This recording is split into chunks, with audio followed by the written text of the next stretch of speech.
Driving around the French countryside in autumn, you will see pumpkins growing everywhere. Pumpkins are regularly featured in autumn and winter French recipes, from cakes, muffins, scones, and main dishes. This easy-to-make French pumpkin soup is a classic autumn recipe.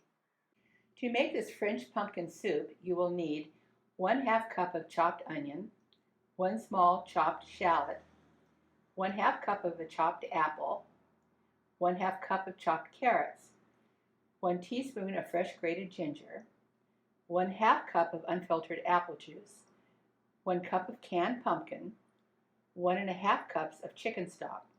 You'll also want some pumpkin pie spices and perhaps nutmeg, 3 tablespoons of butter, a couple of chunks of bread, which we'll add later for thickening, and 1/2 cup of half and half.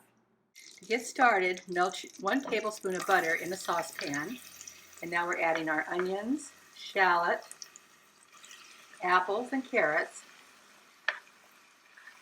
And we're just going to saute these gently and lightly for a few minutes. Stir them and mix well so that they're nicely coated with the butter. And now is the time that you would add about 1/2 teaspoon of salt for flavor. Once your onions are looking a little translucent, it's time to add your grated ginger. And I'm adding my nutmeg and pumpkin pie spice.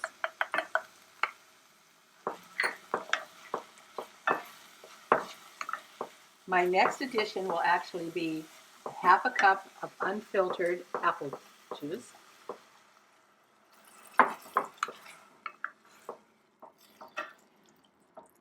And I want to bring this up to a gentle boil. And now we'll add our 8 ounces of canned pumpkin.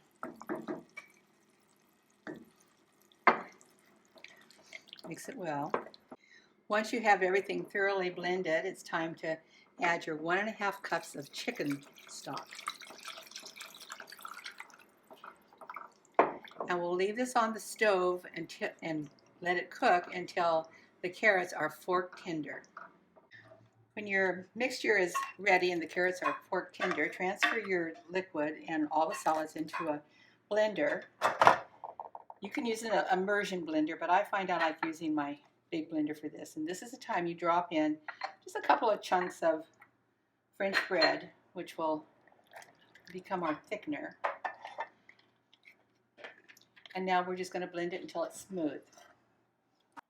I've poured the mixture from the blender back into our saucepan, and now back on the stove I'm adding 2 tablespoons of butter and just stirring it until it's melted, at which time I'll taste this for seasoning and adjust the flavors to suit my personal taste. Now, if you like a sweeter pumpkin soup, this would be the time that you could add a little brown sugar. If you like a spicier version of a pumpkin soup, you might want to add a little more nutmeg or a little more pumpkin pie spice or even cinnamon. But this is where you let your kitchen witchcraft come out and play and just make it to your personal taste. Once you've adjusted the seasoning and you're happy with the taste and the texture, your final addition is 1/2 cup of half and half. Stir it into the mixture, and that's all there is to it. Serve with some fresh French bread and a light sprinkling of nutmeg. This soup has a velvety texture and a delicious savory flavor. It is so easy to prepare, and it freezes well. It's sure to become a family favorite.